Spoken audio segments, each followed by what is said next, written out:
Mesdames, Messieurs, bonsoir. Bienvenue au flash de 18h sur la RTB.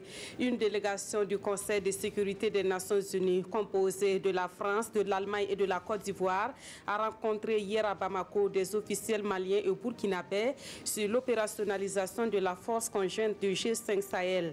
Dans la capitale malienne, le soutien des Nations Unies à cette force a été discuté et il était question de revoir le partenariat technique qui existe désormais entre l'ONU et le G5 Sahel. Quant au mandat du Conseil de sécurité de l'ONU, tant souhaité par le G5 Sahel pour sa force conjointe, le sujet reste d'actualité, mais il faudra à la force conjointe de faire ses preuves sur le terrain. Ici, au Burkina Faso, le phénomène de l'exclusion sociale par allégation de sorcellerie continue d'avoir la peau dure dans certaines localités.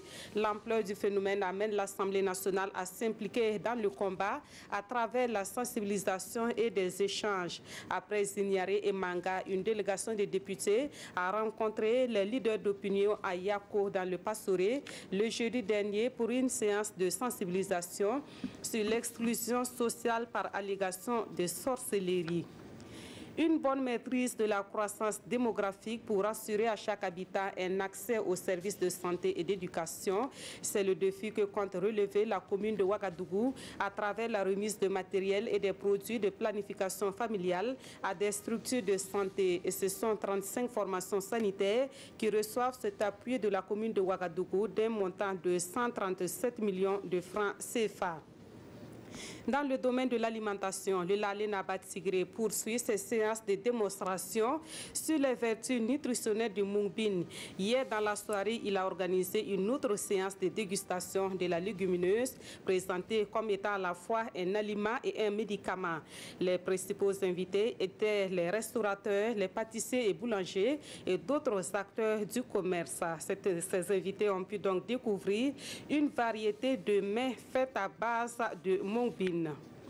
Au Mali, 134 personnes d'un village peul ont été tuées hier samedi. Le massacre aurait été perpétré par des membres présumés du groupe de chasseurs Dogon près de la frontière avec le Burkina Faso. Selon les Nations Unies, qui parlent de 134 morts, donc il y a des femmes et des enfants parmi les victimes.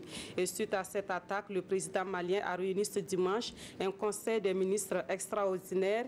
Il a été décidé le limogeage des principaux chefs de l'armée et la dissolution du groupe de chasseurs Dogon. Pour terminer, au Gabon, Ali Bongo est de retour au Bercail après des mois de convalescence au Maroc suite à un accident vasculaire cérébral dont il a été victime en Arabie Saoudite en octobre 2018. Le président gabonais a été accueilli hier à Libreville par des milliers de sympathisants et des cadres du parti au pouvoir. Une mobilisation qui n'a pas laissé Ali Bongo indifférent. Il a traduit sa reconnaissance à toutes ces personnes sorties pour lui souhaiter la bonne arrivée dans son pays. Merci d'avoir suivi ce flash d'information. Rendez-vous à 20h pour l'édition complète du journal.